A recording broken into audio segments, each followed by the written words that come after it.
salamat po.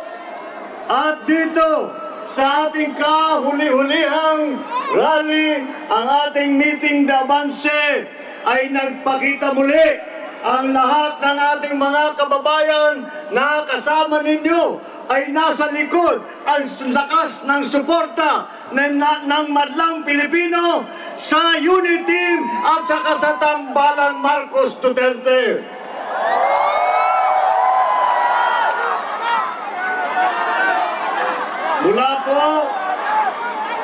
Mula po nung kami ay nagsimula nitong kampanya na ito, ay aming dala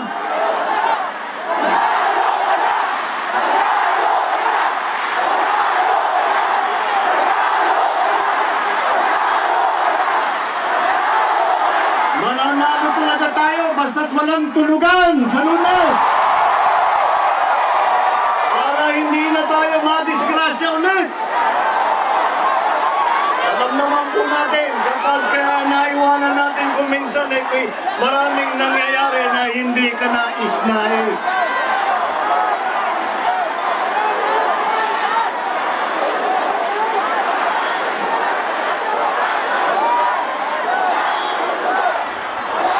Katakot-takot na kape itong uubusin natin.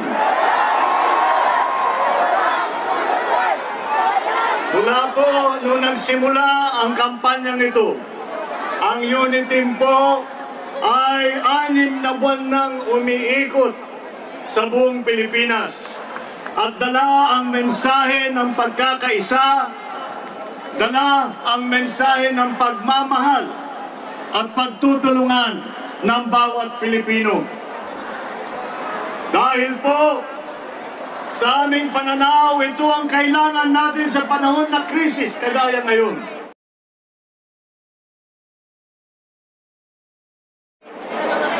At tinanggap po ninyo ang mensahe namin tungkol sa pagkakaisa. Naunawaan po ninyo kagad na ang pagkakaisa ay magiging bunga ng pagmamahal ng bawat Pilipino sa isa't isa. Marami na pong nakabanggit sa dami ng problema ang ating hinaharap. Marami pong nakakaalam at nararamdaman kung ano ba ang mga dapat tugunan na dala ng pandemya, ng krisis ng ekonomiya na likha ng pandemya. Kami po ay patuloy naming isinisigaw ang pagkakaisa.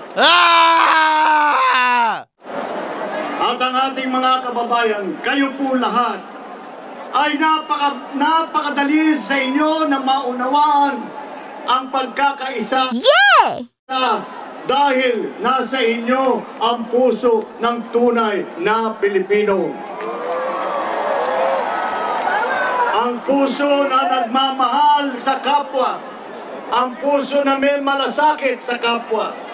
Ang puso na nagmamahal sa ating bansang Pilipinas. Dahan-dahan po ay dumadami po ang sumasama sa atin. Dahan-dahan po ay naririnig natin ang sagot ng ating mga kababayan sa sigaw ng unity ng pagkakaisa.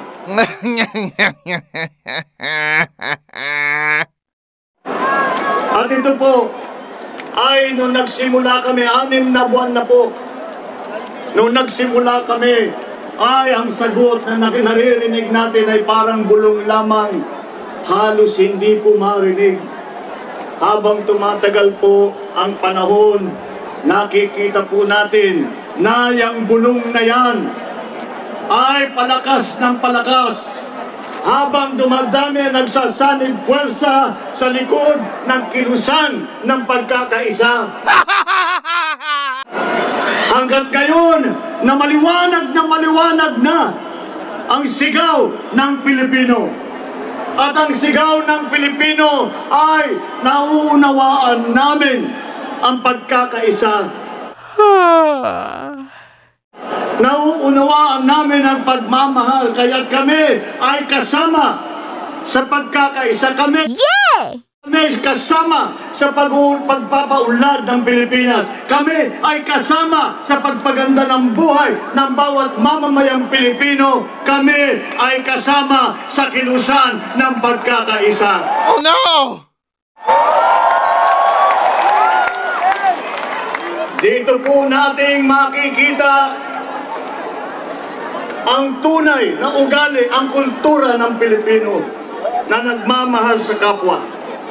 Dito po natin makikita ang tunay ng pagmamahal ng mga Pilipino sa ating minamahal na Pilipinas.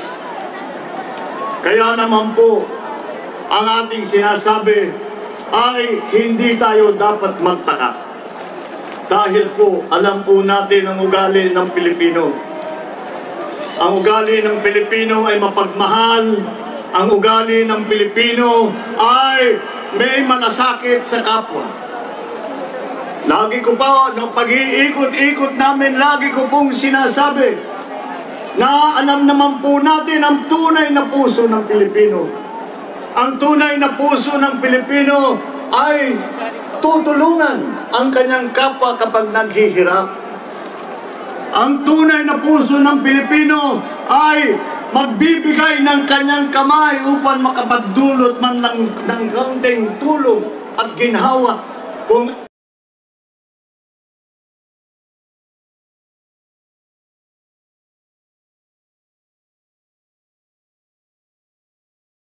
isang ay natisod na nadapa na Pilipino. Alam naman po natin na ang ugali ng Pilipino ay maging mapagmahal hindi lamang sa kapwa kung hindi sa bansang Pilipinas.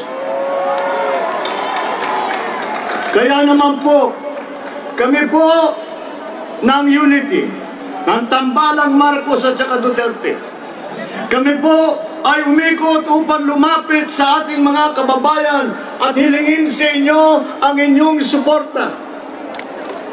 Hilingin sa inyo ang suporta para sa aming mailuklok ang ating mga magagaling na opisyal para aming masimulan ang pagkakaisa ng sambayanang Pilipino.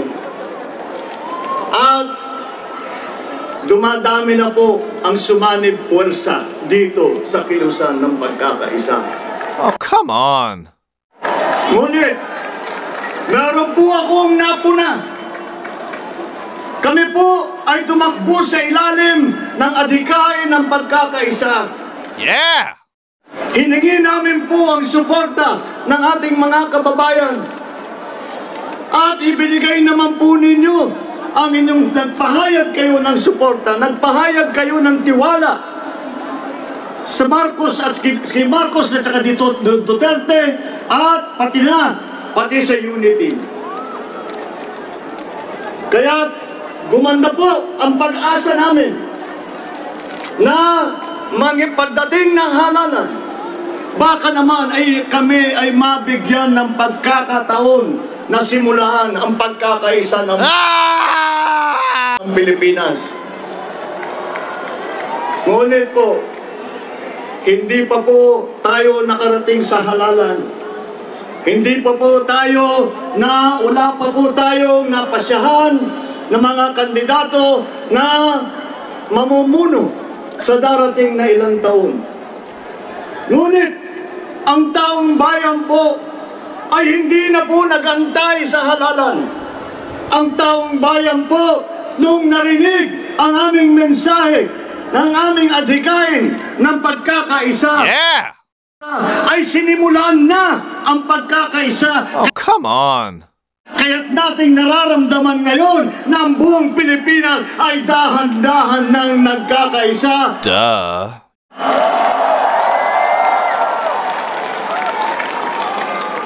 Kayo na ang mga mamamayang Pilipino ang nangunguna dito sa kilusan ng pagkakaisa.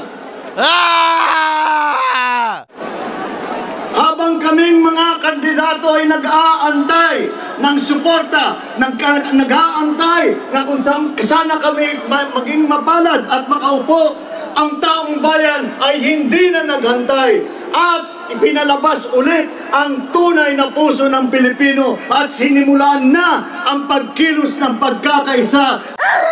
Kaya naman po, napakaganda po ng naging pagsanib puwersa ng lahat ng Pilipino.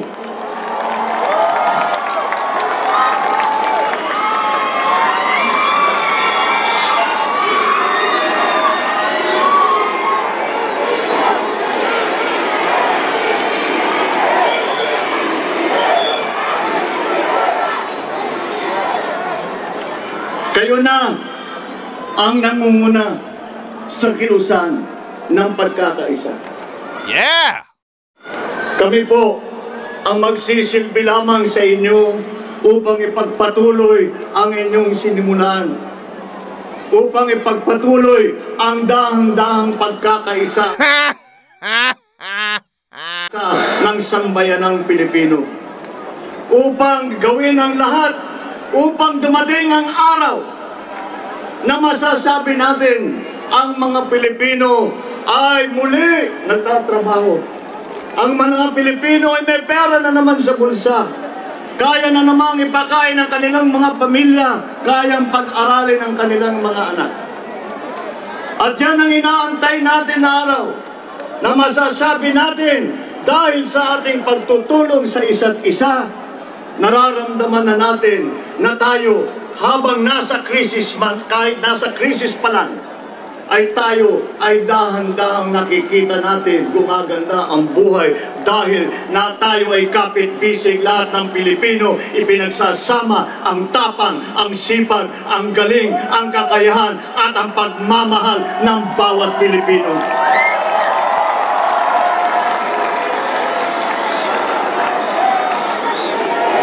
Inaantay natin na masabi na dumating na ang araw na tayo ay masasabi natin na ipagsama-sama natin ang mga Pilipino. Napaganda na natin ang buhay ng ating mga kababayan dahil tayo ay tumulong, dahil tayo ay nagkaisa. Yeah! At pagdating ng araw na yan, ay tayong mga Pilipino ay magmamalaki ulit. Sasabihin sa ating mga kaibigan sa buong mundo, tignan nyo kami, mga Pilipino. Dumaan sa krisis at hindi kami nakaraos lamang. Kami ay sumikat pa. At nalampasan na natin ang ating sitwasyon bago pa nagkaroon ng pandemya. Pagagandahin pa natin.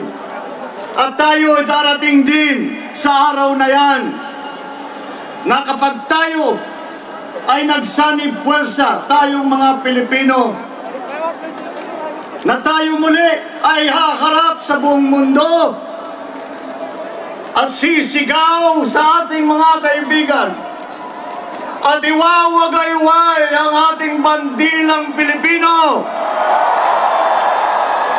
At sasabihin natin at ipagmamalaki natin at isisigaw natin, ako ay Pilipino, taas noo kahit kanino. Yang hangarin na yan, ng layunin na yan, ay kayo, aking minamahal ng mga kababayan, kayo ang magdadala sa bukas na mas maganda. Sa pagkakaisa come on. ng sambayan ng Pilipino, mararamdaman din po natin yan. Mararating din po natin yan. Ang pangarap natin para sa ating bansa, ang pangarap natin para sa ating kapwa Pilipino. Ngayon po, tayo ay nasa katapusan na ng kampanya para sa halalan sa Lunes. Alas 11:15 na. At pagdating ng alas 12, tapos na ang tinatawag na campaign period. Ang idadagdag ko lang ang pasasalamat sa lahat sa inyo sa inyong suporta, sa inyong tiwala, sa lahat na aming kasama mula sa simula, at pati na lahat ng sumapi dito sa ating kilusan ng pagkakaisa hanggang tayo'y umabot ngayon dito sa araw na ito. Hay nako, ano ba yung speech na yan? Ang daming pagkakaisa. Kung ilang beses niyang binanggit ang pagkakaisa, wala man lang ako narinig na magandang plataforma kung paano niya ba pakakainin at bibigyan ng magandang trabaho ang mga tao. Wala. Buti pa, makapunta na nga kay Lenny. Pakinggan natin guys ang speech ni Lenny.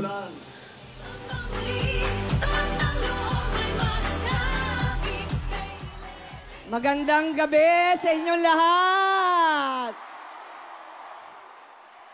Kumusta po kayo? 2 araw na lang, boboto na tayo. Bago pa man ang lahat, maraming salamat.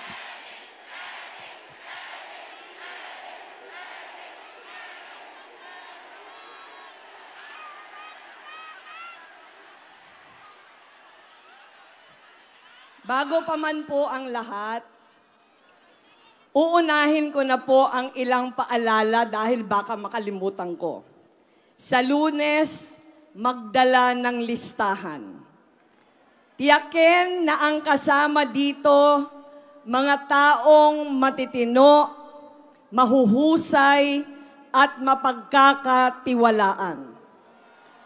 Ang pakiusap ko po, sa bawat number 10 na Leni Robredo sa balota, kailangan may number 7 na Kiko Pangilinan na kasama. Ang ating pong mga senador, sina Teddy Bagilat, Laila De Lima, Chel Jokno, Dick Gordon, Risa Hontiveros, Alex Lacson, Sani Matula, at Sani Trillanes. Makakapanilbihan po ako ng maayos kung sila ang kasama natin sa laban na ito. Sa pagtungo nyo sa presinto, isabay ang kayang isabay. Mapagmatsyag dapat i-record at i-report ang anumang pangyayaring di pangkaraniwan na masasaksihan ninyo. Isuot ang anumang kulay na nais ninyo. Huwag matakot dahil napakarami natin. Dinala po tayo dito ng iba't ibang kwento. Marami sa atin nandito bilang kulminasyon ng ilang buwan ng pakikilahok. May iba ring matagal ng kahanay, pero dumadalo sa rally sa unang pagkakataon. Mga ayaw palipasin itong huling araw ng kampanya nang hindi nagpapabilang. Bawat isa po sa inyo patunay, hindi lahat natutulog ngayong isinusulat ang kasaysayan. Noong Oktubre, tinawag ko kayong gisingin ang inyong lakas at tumugon kayo. Ngayong gabi, buong pagmamalaki nating masasabi, nandito ako. Kasama ako, tumataya ako. Marami po sa inyo, kagaya ko din nung nagsimula. Kabataan na tahimik, mahiyain, pinapanood muna ang nangyayari sa paligid. Nagbabad tayo sa mga komunidad. Nakinig tayo sa mga pinagdadaanan ng ating kapwa. dahan-dahan ang pagdating ng pagkamulat. May mali sa sistema. May magagawa ako para itama ito.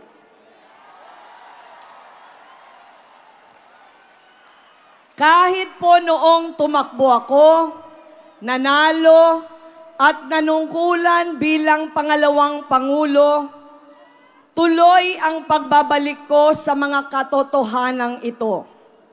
Sa bawat sandaling kailangang magnilay, noong panahong isinantabi tayo sa gabinete, kung kailan inilatag na sana natin ang plano para sa maayos na pabahay, sa bawat bagong kasinungalingang ibinabato sa aming pamilya, sa election protest na hindi tinatantanan gaano man kalinaw ang ating panalo,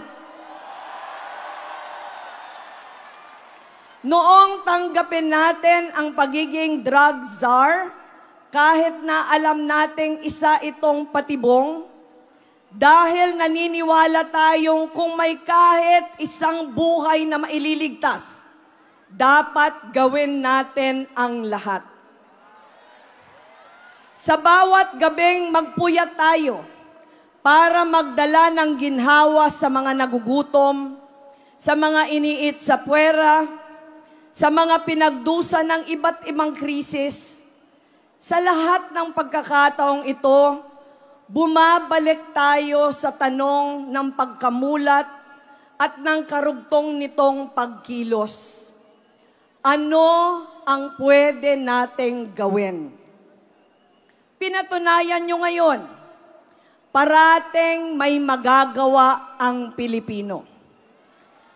Iba-iba man ang konteksto natin, dito at ngayon nagtatagpo ang ating iba't ibang mga kwento. Sa katotohanan, ang kapangyarihan hindi kailanman maaagaw mula sa kamay ng taong bayan. At sakali mang may magtangkang agawin ito, pumapalag tayo. May lakas na nagigising sa atin at nagtututok ng sarili sa dakilang layunin. Eksaktong 7 buwan na ang nakalipas. October 7. Inihain ko ang sarili bilang kandidato sa pagkapangulo. Aaminin ko, tanging pananalig ang pinanghawakan ko. Walang survey na nagsabing kapag tumindig ako, may titindig sa tabi ko.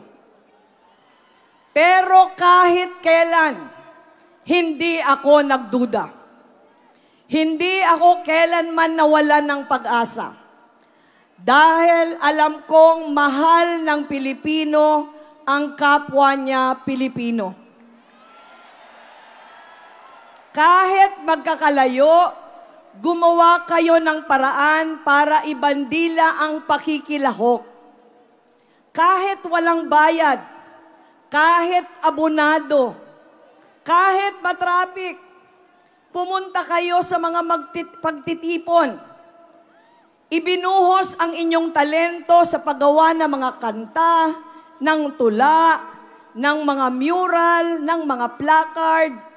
Miski ang pangmeryenda ng inyong mga kasama, sinagot nyo pa.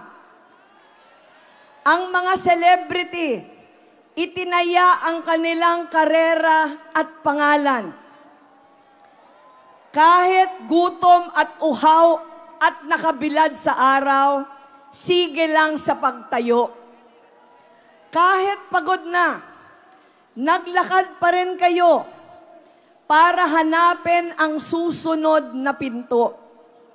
Kaya maraming salamat sa inyong lahat dahil sinabayan ninyo akong ipaglaban ang ating bansa. Simula pa lang, mulat na tayo. Ang laban na ito, hindi tungkol sa iisang tao o kandidato. Bihikulo lang ako ng pag-ibig na sumasaklaw sa bawat Pilipino. Hindi madaling ipaliwanag ang pag-ibig na ito. Paminsan pa nga, tinatawag na misteryo. Pero tiyak nating nagmamahal tayo. Dahil tayo mismo ang nagdadaan dito. Wala akong kaduda-duda. Alam na alam ng bawat Pilipino ang pakiramdam na ito. Alam ito ng mga magulang na napapapakit na sa antok, pero diretso pa rin sa trabaho dahil katumbas ng pahinga ang gutom ng kanyang pamilya. Alam ito ng lahat na lumulunok ng hiya para mangutang ng pantustos sa pangangailangan ng mga anak nila. Alam ito na mga handang gawin ang lahat para lang makahiram ng sasakyan dahil kailangang itakbo sa ospital ang may sakit. Alam ito ng bawat isa sa ating nakaranas ng peligro o kaba. Pero ang unang pumapasok sa isip ay kung paanong masisigurong ligtas ang mga mahal niya sa buhay. Ito ang katotohanang tinatayaan natin. Hanggang sa huli nating hininga, walang Pilipinong hindi marunong magmahal. Magkakarugtong ang pag-asa ng bawat Pilipinong kumakayod, nagsasakripisyo, nagmamahal ng kanyang kapwa.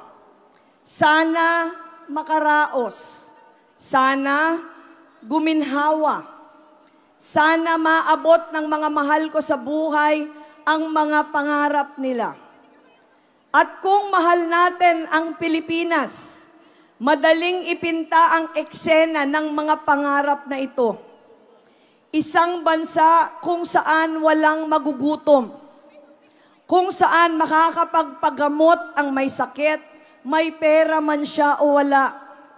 Makakapag-aral ang kanyang mga anak. Kung saan, kung magbanat ka ng buto, makakaipon ka, magkakabahay ka ng sarili, at maitataguyod mo ang lahat ng kailangan ng pamilya mo. Makakarating ka ng ligtas at mabilis sa gusto mong puntahan dahil maayos ang sistema ng transportasyon. Makakamit ang hustisya, lalaya ang mga inosente at mananagot ang mga nagkasala.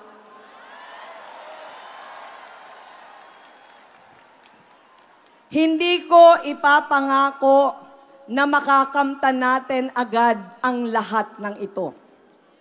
O na mawawala ang lahat ng problema natin sa isang iglap lamang. Pero ang panata ko, sa landas para maabot ang solusyon, palalayain kayo ng gobyerno mula sa mga dumadagan sa inyo. Tatabihan kayo sa pinagdaraanan ninyo. Ibubuhos ang lahat ng sandali, bawat piso ng buwis natin, ang buong lakas para iangat ang buhay ng lahat na Pilipino. Magkakaroon tayo ng gobyernong makikinig sa atin. Napupuntahan tayo, nasaan man tayo. Namamahalin tayo ng tunay. Ngayon, ang huling araw ng kampanya. Napakaraming aral ang ibinahagi sa atin ng mga nakaraang buwan. Natutuhan natin, palaging mas radikal ang magmahal. Ang pagbaklas sa luma at bulok na sistema nagsisimula sa pagtigil ng bangayan, sa pagkilala sa halaga ng isa't isa, sa pagdidiin sa katotohanan na ang tunay na pag-ibig niyayakap ang lahat. lumalabas sa nakasanayan, walang iniiwan, walang tinatalikuran.